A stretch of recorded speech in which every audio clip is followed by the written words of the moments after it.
Hey guys, আজকে আমি নিয়ে এসেছি আরও নতুন একটি ভিডিও নিয়ে। আজকে বানাবো চিকেন ফ্রাই।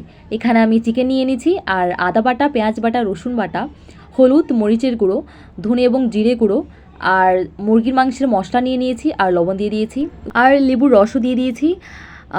এরপর একটু সরষের তেল অ্যাড করে খুব ভালোভাবে মেখে নিয়েছি। মেখে নেওয়ার পর আমি এখানে বেকিং সোডা অ্যাড করলাম, তারপর কর্নফ্লাওয়ার অ্যাড করে ফেললাম। খুব ভালো মেখে নেওয়ার পর আমি এখানে গোলমরিচের গুঁড়ো অ্যাড করে দিয়েছি।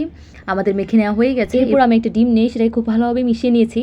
এদিকে আমি কড়াইতে তেল গরম দিয়ে দিলাম। এরপর ম্যারিনেট করা চিকেনগুলোকে ডিমে চুবিয়ে তারপর একটু কর্নফ্লাওয়ার লাগিয়ে নিয়েছি। এরপর আবার ডিমে চুবিয়ে সেটাকে আমি গরম তেলে দিয়ে দিলাম। এভাবে একে একে আমি সব কটা চিকেন পিসকেই ভেজে নেব। আর আমাদের ভিডিও ভালো লেগে থাকলে লাইক, শেয়ার এবং সাবস্ক্রাইব করে কুক ফুড লাইট ইউটিউব চ্যানেলের সাথেই থেকো। আর এদিকে আমাদের চিকেন ফ্রাই হয়ে গেছে। এভাবে আমি একে একে সবকটা চিকেন ফ্রাই করে নেব। এই যে আমাদের রেডি আজকের চিকেন ফ্রাই।